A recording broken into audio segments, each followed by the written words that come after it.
오늘 말씀은 주보에 있는 제목하고 조금 바꿔봤어요.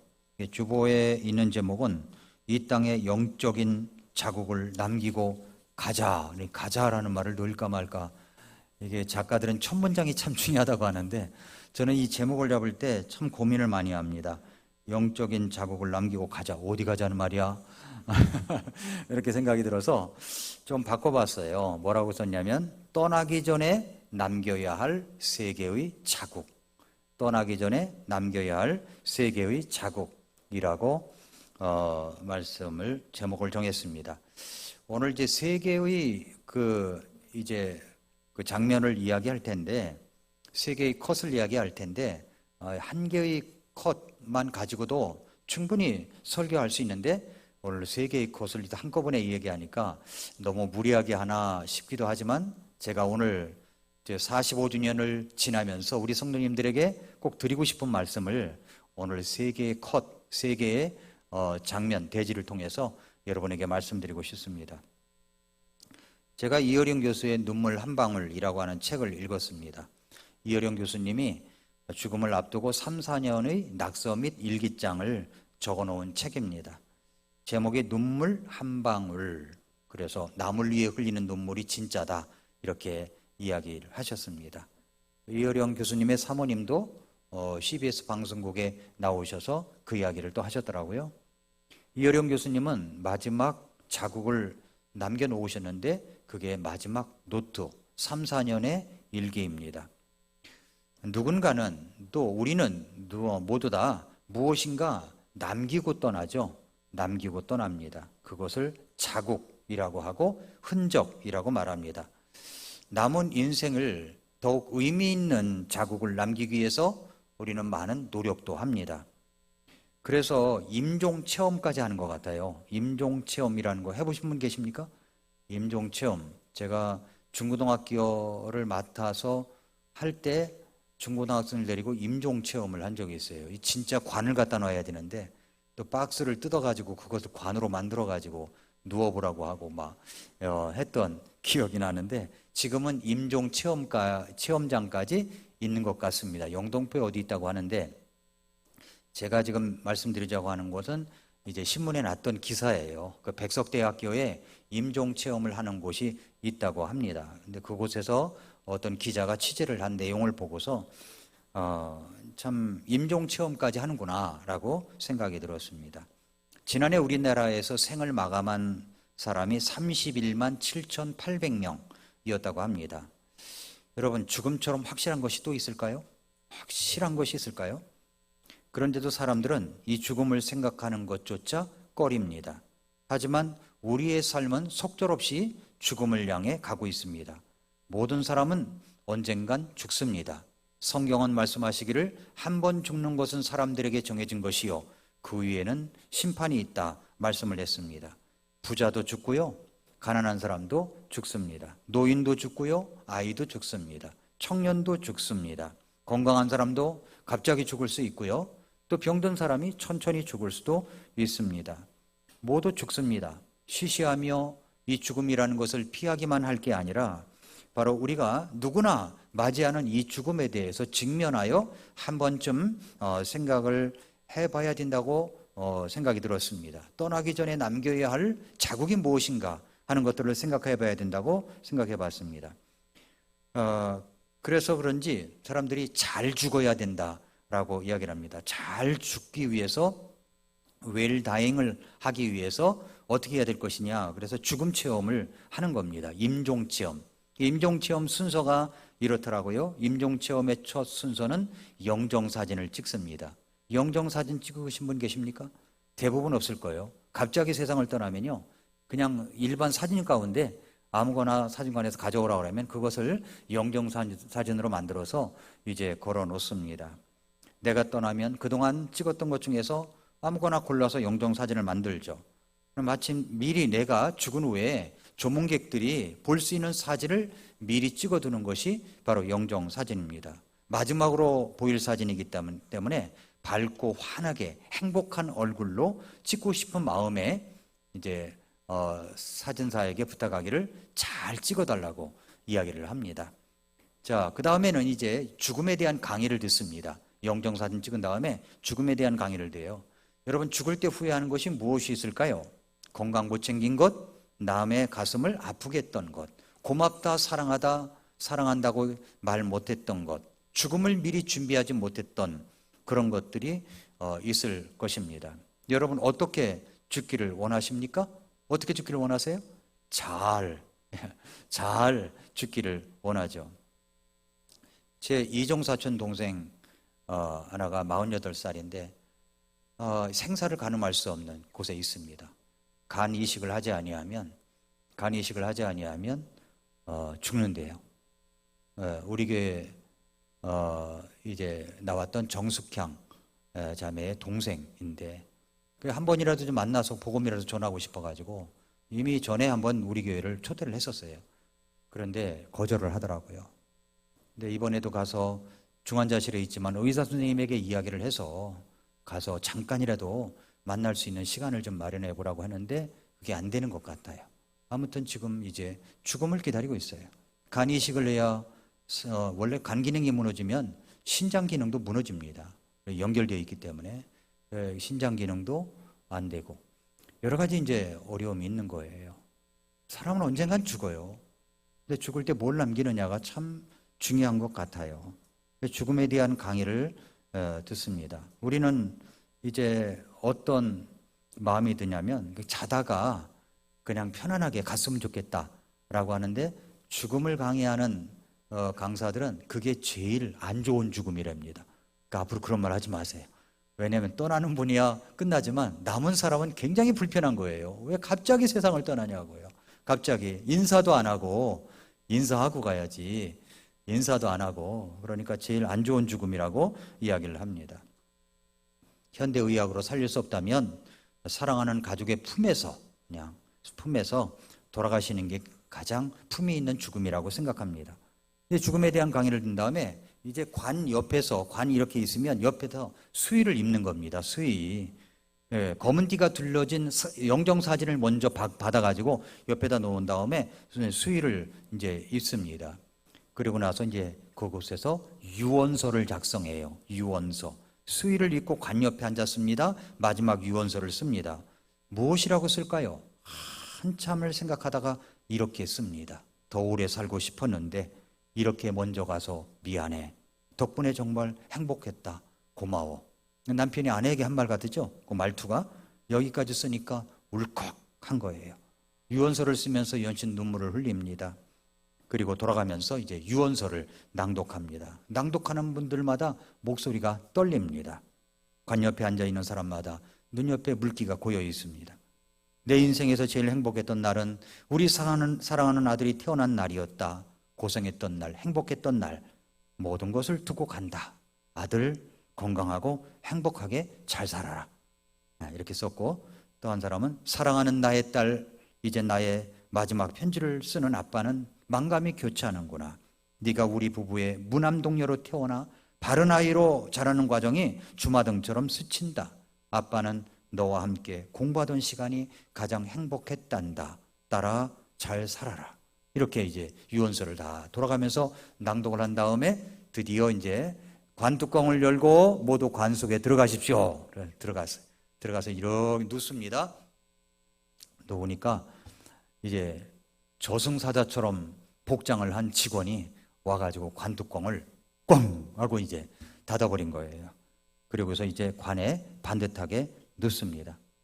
그리고 이제 1분, 2분, 5분, 10분 지나가는 겁니다. 그 속에서 무슨 생각을 할까요? 이쪽 저쪽에서 흐느끼는 소리가 들리는 거예요. 흐느끼는 소리가.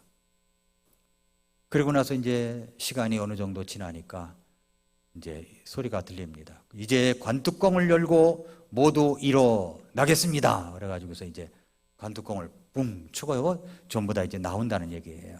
그러면서 해피 버스데이 투데이 to you 해가면서 이제 생일 축하 노래를 부르고 다시 태어난 날이다. 네, 노래를 부르고 아주 기뻐하는 2시간 30분가량의 임종체험을 마치고 나오면 그 문구가 이제 나가는데 문구가 이게 써져 있답니다. 뭐라고 써져 있냐면 우리는 모두는 다 시한부 인생입니다. 한 번뿐인 소중한 인생, 우물쭈물하다 갈 수는 없잖아요. 이렇게 썼다는 거예요. 그렇게 기사를 보고 이게 기독교 대학인데 거기서는 이 정도까지는 못하나, 이 정도까지밖에 못하나라는 생각이 들었어요. 저 같으면 나갈 때 문구를 이렇게 적을 것 같아요. 당신은 오늘 밤이라도 죽는다면 천국 갈 수 있는 확신이 있나요? 너무 좋은 문구 아닙니까? 자기 구원 체킹해야죠.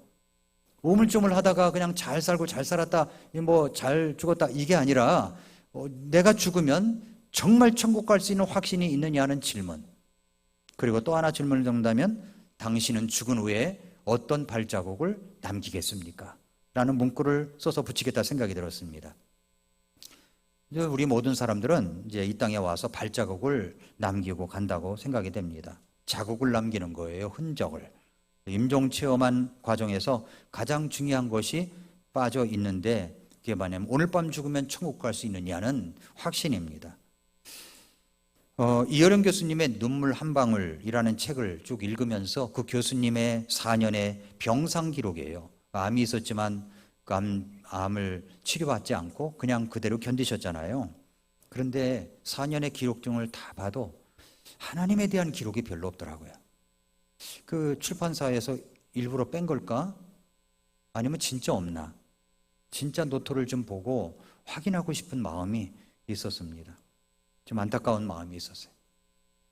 우리는요, 의식적이든 무의식적이든 이 세상에 자국을 남기고 떠나게 되어 있습니다. 어떤 자국을 남기겠습니까? 오늘 갈라디아서 6장 17절에 사도 바울은 그랬죠. 내가 내 몸에 주 예수님의 자국들을 지니고 있다라고 했습니다. 자, 이 땅에 남길 세 가지 자국 무엇이 있을까요? 첫째로 그것은 구원받은 자국을 가지고 있어야 됩니다.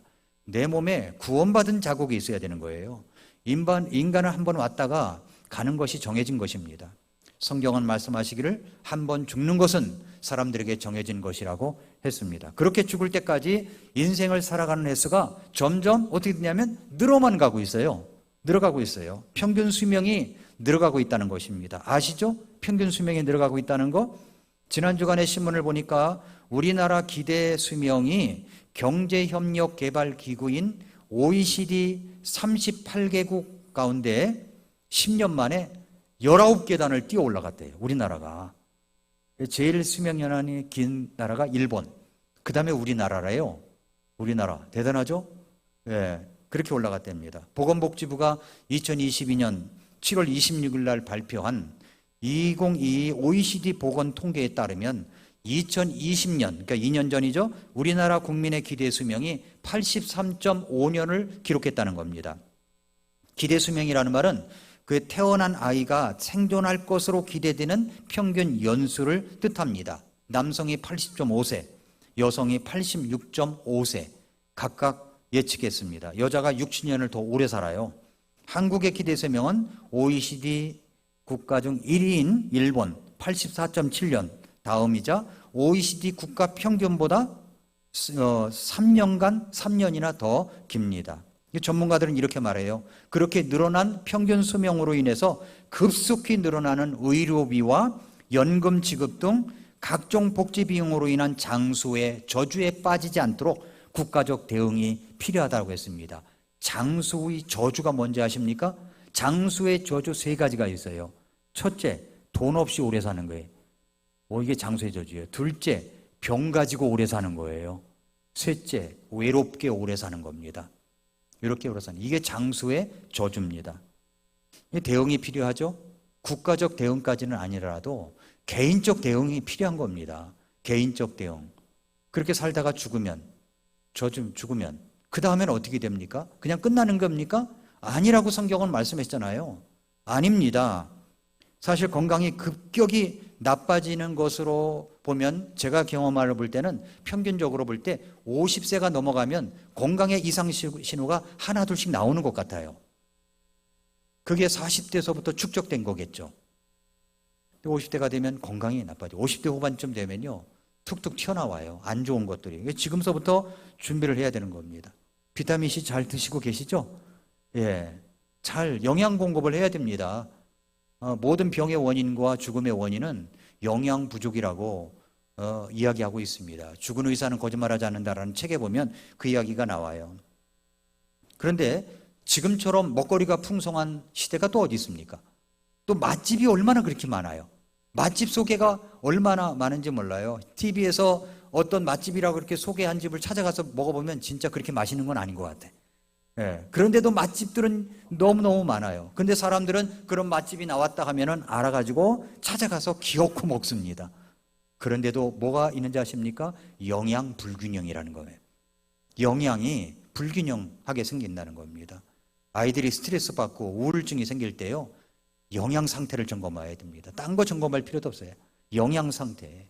이게 잘 먹는다고 또 해결되면 좋은데, 지금은 그렇지가 않아요. 영양제를 꼭 먹어야 된다는 겁니다. 그래서 병든 채로 장수 국가로 올라가 있지만 병든 채로 17.2년을 더 산다는 거예요. 병든 채로. 그거보다 장수의 저주가 어디 있어요?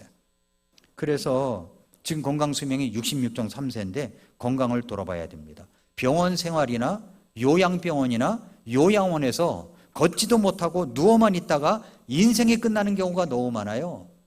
이번에 예복묘성 교사님이 허장남 모치님 계신 요양원에 가서 이제 이렇게 갔다 왔는데, 요양원에서 나오는 급식을 가지고는요, 이건 영양실조 걸릴 수밖에 없더래요.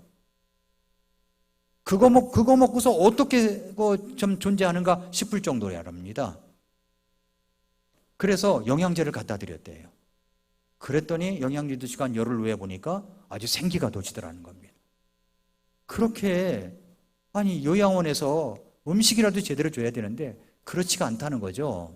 다 그렇진 않겠지만 아무튼 그렇다는 겁니다. 현장을 직접 보니까. 그렇게 있다가 죽는다면 얼마나 이게 참 그런 자국을 남기고 가는 겁니다. 인생이. 모세처럼 죽었으면 좋겠다고 기도하죠. 예, 이렇게 팔팔하게 죽어야 되는데 이렇게 이제 흐릿하게 그렇게 죽습니다. 이런 모습 속에서 우리는 의식적이든 무의식적이든 이 세상에 자국을 남기는 거예요. 그리고 이 땅을 떠나게 됩니다. 이 땅을 떠나면 끝나는 게 아니에요. 반드시 하나님의 심판이 있습니다. 죽어봐야 한다고요? 그땐 너무 늦어요. 그 하나님의 말씀을 믿어야 되는 겁니다. 하나님 말씀이 말씀하고 있잖아요. 죽은 후에는 심판이 있다고요. 죄의 삭은 사망이라고요. 한 번 죽는 것은 정해진 것이지만 그 후에는, 그 뒤에는 심판이 있습니다. 그것은 무슨 심판이에요? 죄에 대한 심판이죠. 죄에 대한 심판. 그건 둘째 사망이라고 이야기를 하고 있습니다. 거기는 불호수라고 이야기를 하고 있어요. 그러니까 교회 다니는 것이 중요한 게 아니라 내가 죽는다면 천국 갈 수 있는 확신이 있는가? 이것이 중요한 겁니다. 그리고 하나님의 말씀을 믿으라는 거죠. 이 말씀이 지금까지 그대로 전해 내려오고 있고 그대로 이루어져 있는 것이 하나님의 말씀입니다. 그러므로 우리에게 중요한 것은 어떤 흔적이냐면 구원받은 흔적이 있는가가 제일 중요한 겁니다. 남녀노소를 물어나고 우리에게 점검해야 될 것, 첫 번째 자국은 내가 오늘 밤 죽으면 천국 갈 수 있는 확신이 있는가 하는 겁니다. 여러분 오늘 밤 돌아가신다면 천국 갈 수 있는 확신이 있으십니까? 있으시면 조금만 더 솔로 대답을 해보세요. 오늘 밤 죽으면 천국 갈 수 있는 확신이 있으십니까? 예, 그 확신이 있어야 돼요. 그 확신이. 천국을 소망하죠. 그러면 이런 분들은요, 이런 자국이 있는 사람들은 낙서를 하더라도 정말 천국 가고 싶다, 소망이 있다, 우리의 예수님 만나고 싶어, 이런 소망에 찬 거예요. 과거에 사는 게 아니에요. 미래에 살지, 위를 바라보며 사는 겁니다. 물론 아쉬움도 있고 아픔도 있지만 그러나 미래를 바라보는 거죠. 구원받은 자국이 있는 분은 그렇게 살아가는 겁니다. 이거 첫 번째 우리 남겨야 될 자국입니다. 두 번째, 이 땅에 남겨야 될 두 번째 자국이 뭐냐면 마혼힘생, 주님을 사랑하는 자국입니다. 마음을 다하고 혼을 다하고 힘을 다하고 생각을 다하여 주님을 사랑하는 것을 남기는 거죠. 예수님께서 그 마혼힘생, 주님을 사랑한 사람 한 사람을 복음이 전하여지는 곳마다 그 여인도 기념하라고 했던 내용이 있어요. 그러니까 마가복음 14장과 또 또 요한복음 12장, 마태복음 26장에 이 여인에 대한 이야기가 나옵니다. 향유 옥합을 가져와 예수님의 발에 부은 사건 아시죠? 마리아의 이야기입니다. 마리아의 이야기. 그때 마가복음 14장 3절에 보니까 그분께서 베다니에 계시면서 나병 환자 시몬의 집에서 음식 앞에 앉으셨을 때 한 여자가 매우 귀한 나드 향유를 담은 옥합을 가지고 와서 그것을 깨뜨려 그분의 머리에 부었다라고 했습니다. 그리고 발에도 붓고 자기 머리털로다가 발을 씻기도 하고. 왜 그랬을까요? 너무너무 사랑해서. 그래서 이 여인에 대한 이야기를 세 가지로 이야기한다면, 내가 마음을 다하여 할 수 있는 곳에서 감사를 표현해야 됩니다. 마음을 다하여 할 수 있는 곳, 그 기회를 사라는 이야기죠. 지금 예수님께서 지금 식사 잔치를 벌였어요. 그것이 어디냐면 시몬의 집에서 이제 나병 환자였던 시몬이 고침을 받고 예수님께 너무 감사해서 이제 식사 대접을 하려고 했습니다. 그때 마르다와 그 다음에 마리아가 빠지지 않고 참여를 했어요. 나사로도 참여를 했습니다. 나사로는 예수님 발 앞에 앉아가지고 말씀을 들었습니다. 마르다는 열심히 일을 했습니다.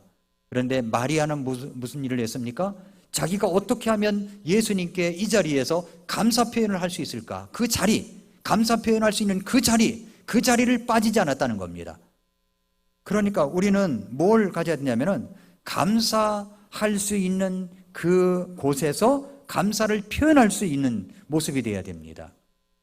또 한 가지는 내가 마음을 다하여 할 수 있는 것, 마음을 표현할 수 있는 것으로 우리 주님 앞에 감사를 표현한 거죠.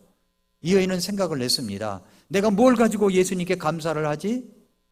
은혜 받은 것을 뭘 가지고 감사를 하지? 생각했더니 자기가 그동안 모아놨던 향유 옥합이 생각이 난 겁니다. 그 한 근을 가져다가 값어치로 따지면은 1년 연봉과 맞먹어요.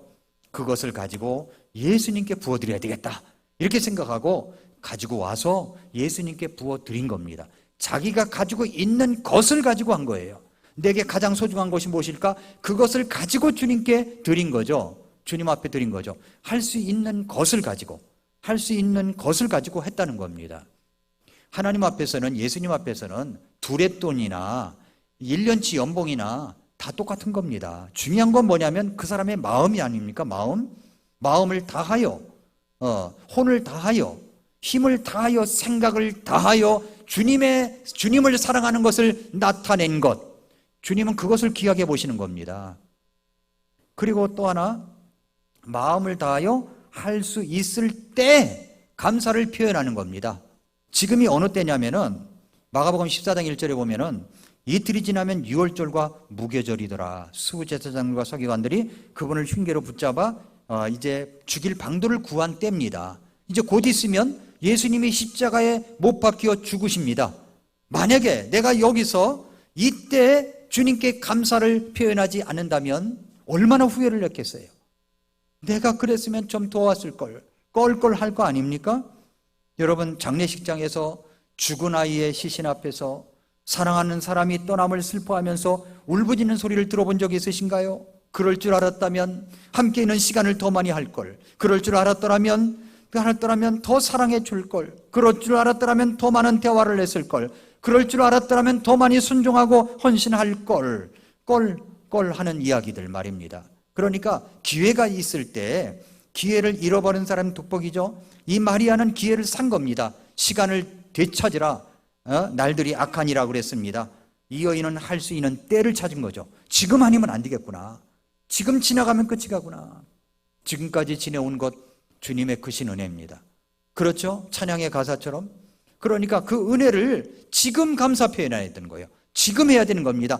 다음에 하지 뭐가 아니라 지금 해야 된다는 거죠. 이 마리아는 바로 그렇게 했습니다. 그래서 예수님께서 뭐라고 말씀하십니까? 복음이 전해지는 곳마다 이 여인이 한 일도 기념하라고 말씀하실 정도가 된 겁니다. 그러니까 이것이 우리의 그 마리아의 자국이 남은 거죠.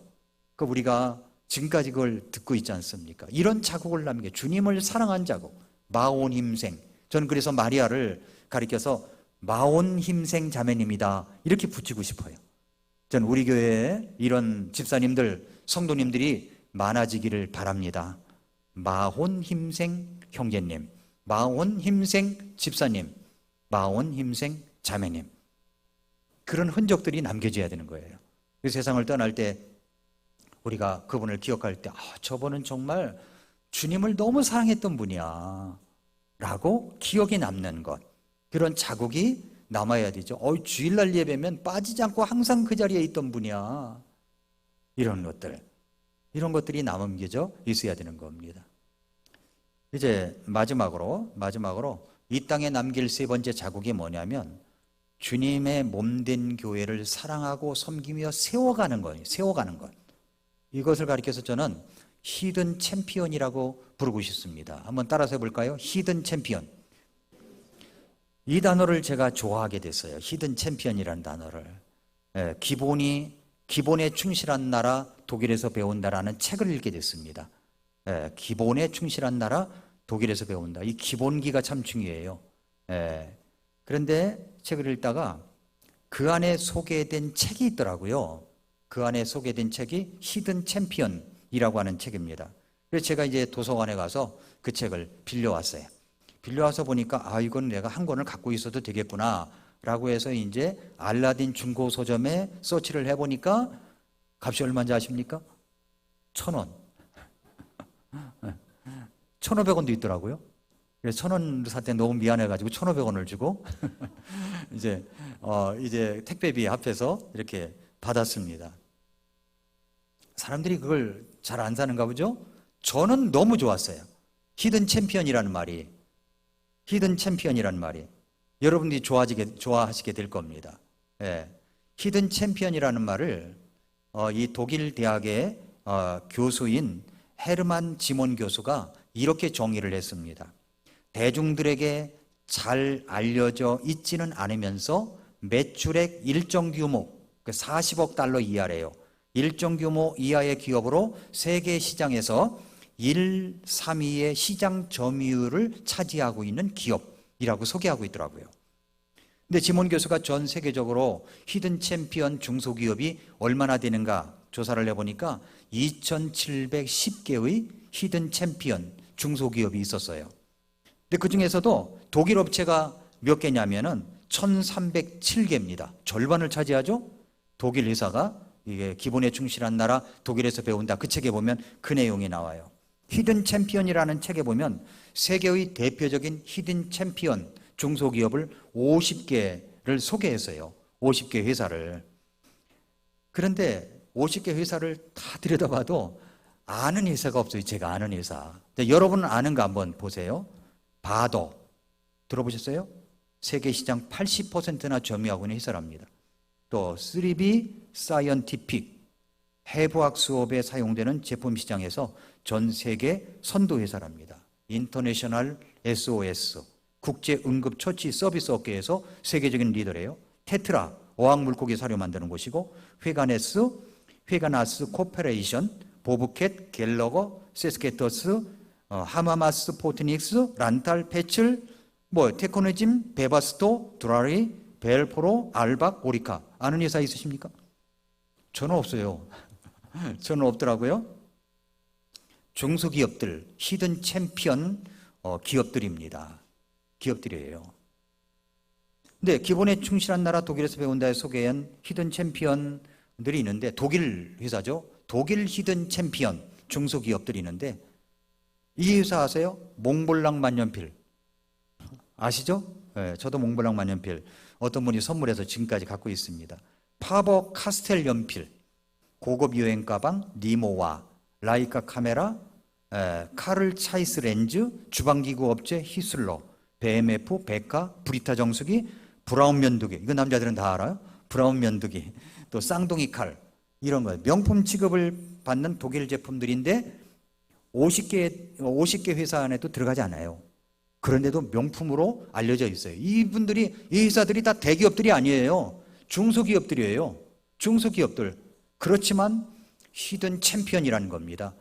독일 국가는요, 이 소프트 파워와 그 하드 파워와 소프트 파워가 함께 묶여져 있는 스마트 파워를 이루고 있다라고 이야기를 해요.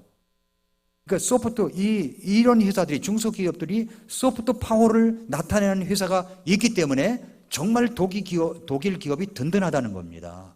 그렇게 이야기를 해요. 독일의 히든 챔피언으로서 130여 년간 파이프 오르간만을 만든 클라이스라는 회사가 있습니다. 클라이스 파이프 오르간을 우리나라에 들여놓은 교회가 몇 교회가 안 되더라고요. 그 중에 하나가 광림교회가 파이프 오르간을 들여놨더라고요. 그래서 우리 교회 예배당 하면 클라이스 이거 파이프 오르간 들여놔야 되겠네? 이렇게 또 생각이 들어서요. 이게 그 히든 챔피언 교회지만, 그러니까 작지만 히든 챔피언 교회지만 그래도 파이프 오르간 클라이스 거 들여놨다. 이건 세계적으로 뜰 거 아닙니까? 기도해 주시기 바랍니다. 아주 꿈이 많아요, 저는. 그런데 이 파이프 오르간 연주를 하면요, 그 음색이 기가 막힙니다. 그런데 이 회사가 130년간 됐대요. 그리고 이게 4대째래요. 그 직원은 70여 명에 불과하답니다. 그 중에 절반은 대만과 중국에 나가 있대요. 만들기 위해서. 그 사무실에 가면은 몇 명이 되지도 않는데요. 그런데도 세계적인 명품을 만들어내고 있습니다. 이 이야기를 듣는 순간에 그렇구나. 우리 교회가 정말 이런 교회가 되어야 되겠구나. 이런 교회가 작지만 명품인 교회. 이런 교회가 돼야지. 히든 챔피언 교회가 돼야지. 사람도 마찬가지입니까? 사람도 부자로만 살아야 유명한 거예요? 그렇지만 내가 그렇게 잘 살지는 못할지라도, 그렇지만 꿈을 갖고 있으면서 정말 이 히든 챔피언 같은 삶을 사는 사람들이 있어야 되지 않겠어요? 그런데 여러분, 예수님 안에서도 이런 히든 챔피언들이 있더라고요. 예수님 안에서도. 지금까지 지내온 것 주님의 크신 은혜라고 했죠? 근데 제가 지금까지 우리 교회 역사를 쭉 보니까 우리 교회 곳곳마다 이런 히든 챔피언들이 있었기 때문에 여기까지 온 것이더라고요. 우리 교회 집사님들 지난 주일날 나오시라고 그래가 다 소개해드렸어야 되는데 못한 것이 마음에 걸렸어요. 이분들이 히든 챔피언들이에요. 저는 우리 교회 집사님들이 다 훌륭하지만 우리 교회 안수 집사님들 정말 난 감사하고 있어요. 제가 오늘날까지 여기까지 올 수 있었던 것은 우리 교회 안수 집사님들 정말 저를 이렇게 떠받쳐 주시고 그렇게 사랑해 주시고 격려해 주셨기 때문입니다. 또 그 이외에도 우리 교회 성도님들 정말 격려해 주신 분들이 많죠. 여러분들이 히든 챔피언이에요. 히든 챔피언. 자, 옆 사람에게 한번 이야기해 볼까요? 우리 형제님 자매님은 히든 챔피언입니다. 한번 이야기해 주세요. 보세요. 히든 챔피언. 말이 들어왔죠? 자, 그럼 성경 속에서 히든 챔피언들이 있어요. 그리스도 안에서의 히든 챔피언. 제가 로마서 16장에서 그걸 찾아냈습니다. 로마서 16장에 보면은 사도 바울 사역 속에 함께했던 동역자들 이름이 쭉 소개되어 있습니다. 그분들이 어떤 분들인가 보니까 첫째로 능력 있는 성도들이 있었습니다. 능력 있는 성도들. 1절 보니까 내가 겐그레아에 있는 교회의 종 우리의 자매 베베를 너희에게 추천하노니 그랬어요. 베베가 나오죠. 고린도 지방의 겐그레아라고 하는 항구 출신입니다. 그는 교회의 일꾼이었어요. 자매였습니다. 근데 바울의 인사 속에는요, 자매들이 많이 등장해요. 로마서 16장에 보면은 자매들이 많이 나와요. 근데 그 이름 속에 로마서 16장에 나오는 이름들 쭉 나오는데 그 이름들 속에 3분의 1이 자매님들 이름이에요. 뭐라고 나오냐면은 베베, 브리스가, 마리아, 유니가, 드로부사, 버시, 두르베나, 루프와 그의 어머니, 율리아와 그 자매, 이렇게 하면서 쭉 나와요. 3분의 1 정도가 자매님들입니다. 그 당시에는 이렇게 여자들 이름을 올린다는 것은 완전히 혁명적인 것이었습니다.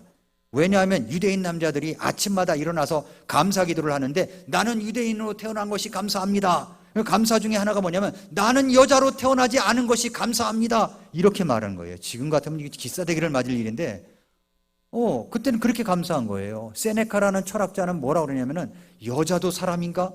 이렇게 말했어요. 이건 맞아 죽을 일이죠. 그죠?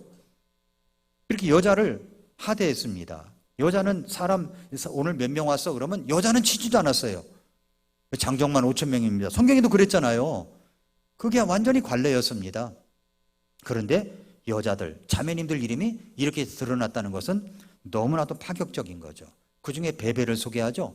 베베가 어떤 역할을 하냐면 로마서를 썼는데 로마에 있는 교회에다가 이 편지를 두루마리 성경을 전달하는 거예요. 그때는 우리는 로마서 하면 1장부터 16장까지 이거 얼마 되지도 않아요. 그런데 그때는 두루마리라고 하는 곳에 이렇게 썼기 때문에 그곳에 이게 보따리로 몇쯤 되는 겁니다. 그걸 가지고 이 중요한 것을 문서를 가지고 가야 돼. 편지를 가지고 가야 됩니다. 그 일을 신이 많은 베베에게 맡긴 겁니다.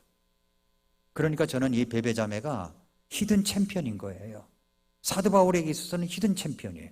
믿을 수 있고 신뢰할 수 있고 중요한 일을 맡길 수가 있는 거예요. 여러분, 우리가 예수님 안에서 이런 분들이 정말 중요한 겁니다. 우리 교회 안에 어떤 분들이 필요하냐면 어떤 중요한 일이라도 맡길 수 있는 분들이 필요한 거예요.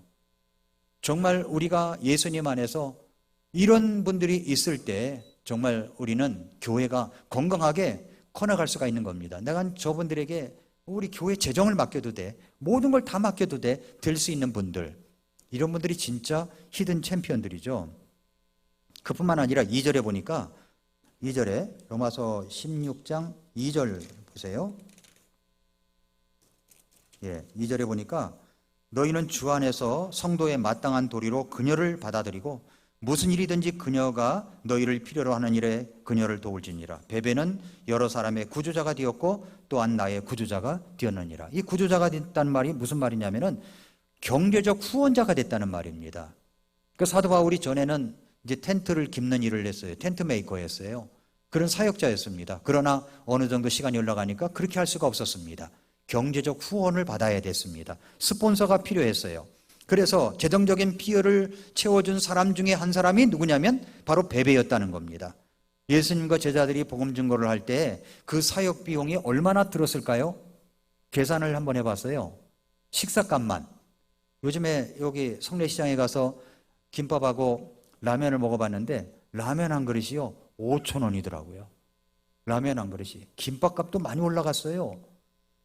그리고 이제 6,000원짜리 그 6,000원짜리 식사가 없더라고요. 6,000원짜리 식사가 없어요. 그 정도로다가 정말 이제 그 식비가 많이 올랐습니다. 제가 이제 6,000원이라고 생각을 하고 이제 계산을 해봤습니다. 한 끼를 먹으려면 예수님과 제자들 하면 13명이잖아요. 계산을 해보니까 6,000원씩 13명이니까 한 끼에 78,000원이 들어요. 그리고 세 끼를 먹으니까 23만 4천원이 듭니다. 한 달이면 725만 4천원이고 1년이면은 8,700만 원이 듭니다. 1년이면. 자, 그런데 이렇게 누가 해야 될까요? 누가 이런 걸 스폰서를 해야 될까요? 누가 후원을 해줘야 될까요? 바로 누가 했냐면은 자매님들이 했다는 겁니다. 누가복음 8장 2절과 3절에 보니까 누가복음 8장 2절 3절에 보니까 악한 영들과 병약함에서 고침을 받은 어떤 여자들 곧 몸속에서 7마귀가 나간 자로 막달라라는 마리아와 헤롯의 청지기 구사의 아내 요한나와 또 수산나와 다른 많은 사람들이 자기 재물로 그분을 섬겼더라. 자기 재물로 그분을 섬겼더라 그래요. 그 재물을 가지고 있었는데 그것을 가지고 주님을 섬긴 겁니다. 예수님께서 3년 반 이제 생활을 하실 때 그걸 다 된 거죠. 이런 분들이 바로 히든 챔피언입니다. 그러니까 능력 있는 성도들이 있었다는 겁니다. 그러니까 주님의 일에는 바로 이렇게 능력 있는 성도들이 소개되어 있고요. 이분들이 히든 챔피언인 거예요. 이제 내일 모레면 몽골에서 지난번에 그 사업가 자매님 한번 소개한 적 있죠? 그 자매님이 온대요. 그 한국에 오는 비자 받기가 참 힘든데 온답니다. 유병무 선교사가 알려주고 갔어요. 제 전화번호를 줬다고. 그 오면 만날 거예요. 이런 사업가가 있어야 됩니다. 베베 같은 자매님. 이런 자매님이 있을 때 교회는 든든하게 서갈 수가 있는 겁니다. 자, 두 번째는 또 어떤 사람이 있냐면은 자기 목숨까지 내놓아가면서 일했던 사람들이 있었어요. 자기 목숨까지 내놓아가면서 3, 4절 보니까 그리스도 예수님 안에서 나의 협력자들인 브리스길라와 아굴라에게 인사하라. 그들은 내 생명을 위해 자기 목을 내놓았는데 그들에 대해서는 나뿐만 아니라 이방인들의 모든 교회들도 감사하고 있느니라 라고 이야기를 하고 있습니다. 그러니까 브리스길라와 아굴라는 사도 바울의 사역을 위해서 자기 목이라도 내놓은 사람이에요. 그래서 사도 바울이 어떤 지역에 가서 복음을 전하겠다 그러면 제일 먼저 가서 모든 걸 준비 작업을 해놓는 사람이 브리스길라와 아굴라였습니다. 우린 이사를 할 때 여러 가지 이유로 이사를 하잖아요. 근데 무엇 때문에 이사를 합니까? 이사하는 목적이 중요한 거예요. 무엇 때문에? 복음 때문에, 교회 때문에, 사명 때문에 이사를 했다는 겁니다. 그런데 목이라도 내놨어요. 목숨까지도 바치면서 지도자를 섬기고 사역을 해나갔던 분이 있었습니다. 이런 분이 바로 히든 챔피언이에요. 세 번째는 많이 수고한 사람을 언급합니다. 6절 말씀을 보면은 우리를 위해 많이 수고한 마리아에게 인사하라 그랬고요. 12절에 보니까 주 안에서 수고하는 드루베나와 드루보사에게 문안하라. 주 안에서 많이 수고한 사랑하는 버시에게 문안하라. 이렇게 이야기를 하고 있습니다. 수고한 사람도 이야기하고 있고 많이 수고한 사람도 언급하고 있죠. 그러니까 교회에서는 수고한 사람을 주님께서 보실 때 히든 챔피언이라고 하는 겁니다. 그런데 또 누구를 언급해요? 많이 수고한 사람들. 많이 수고한 분들이 계세요. 그분들은 그냥 평범하게 대하지 않고 많이 수고했다고 언급을 하는 겁니다. 많이 수고했다고. 그 다음에 협력자들이 있었습니다. 3절 말씀해 보니까 이렇게 이야기를 하고 있어요. 3절 그리스도 예수님 안에서 나의 협력자들인 브리스길라와 아굴라에게 인사하라. 누구라고 그랬어요? 협력자들이라고 그랬죠. 9절 말씀해 봐도 9절에 보니까 그리스도 안에서 우리의 협력자인 우르바노와 내가 사랑하는 수다구에게 문안하라 라고 했습니다. 협력자가 있었어요. 교회 사역의 방해꾼이 아니라 교회 사역에 협력하는 거예요. 협력. 교회 사역의 제일 방해가 뭔지 아십니까? 불평입니다. 누군가 불평을 하게 되면 불평은요 전염 속도가 엄청나게 빨라요. 전염 속도가. 그러니까 이스라엘 백성들이 출애굽기에 보면은 15장에 가서 불평을 했는데 16장도 불평, 17장도 불평, 18장도 불평이 나와요. 계속 불평이 나옵니다. 불평은 전염 속도가 빨라요. 이거는 협력하는 게 아니에요. 그럼 어떤 거든지 긍정적으로 그것을 이야기할 수 있는 것이 되어야 됩니다. 그러니까 협력자, 교회 사역의 협력자가 되어야 된다는 거죠.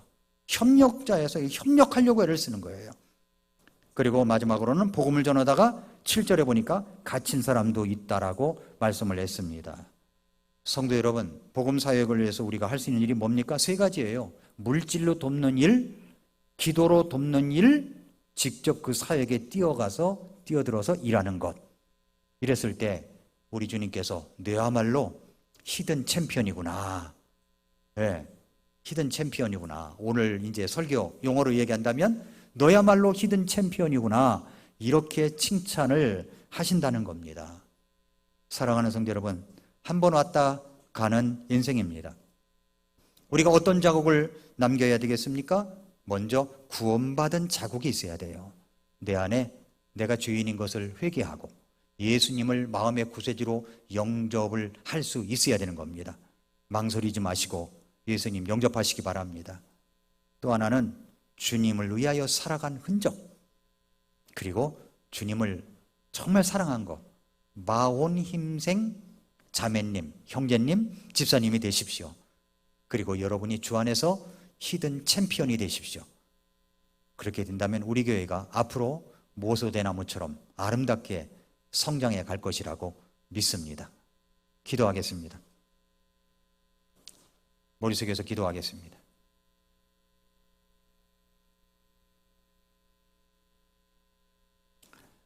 이 시간 조용히 머리 숙여 기도할 때 사랑하는 성도 여러분, 여러분 가운데 나는 오늘 밤 죽으면 천국 갈 수 있는 자신이 없습니다 라고 생각하는 분이 있을 겁니다.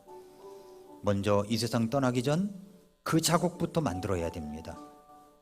그 자국부터 만들어야 돼요. 오늘 말씀을 듣고 내가 예수님을 믿고 싶습니다. 목사님, 저를 위해서 기도해 주십시오 라고 생각하신다면 다 눈을 감고 있습니다. 잠깐 손을 들었다 내려주시기 바랍니다. 그런 분 계십니까? 목사님, 저 아직 구원받지 않았는데 구원받고 싶습니다. 저를 위해서 기도해 주십시오. 그런 분 계시면 손 들었다 내려주시기 바랍니다. 그런 분 계십니까? 혹시 손 들지 않을지라도 그런 분 계시면 저에게 언제든지 연락해 주시기 바랍니다. 사랑하는 성도 여러분, 이 땅에 살아가면서 마혼힘생 성도님들이 되어야 되지 않겠습니까? 마음을 다하고 혼을 다하고 힘을 다하고 생각을 다하여 주님을 사랑한 섬기는 모습들, 그뿐만 아니라 주님의 교회를 세우기 위하여 히든 챔피언으로서 묵묵히 일하는 성도들, 그렇게 될 때 모소 대나무처럼 앞으로 놀랍게 우리 교회가 성장해 갈 것입니다. 하나님, 제가 그런 주 안에서 히든 챔피언이 되기를 원합니다. 이런 결단과 결심이 있어야 됩니다. 마혼힘생 자녀가 되기를 원합니다. 주님 도와주시옵소서. 이 시간 한번 같이 기도할까요? 하나님, 제가 그렇게 살기를 원합니다. 결단의 기도를 주님 앞에 드리겠습니다.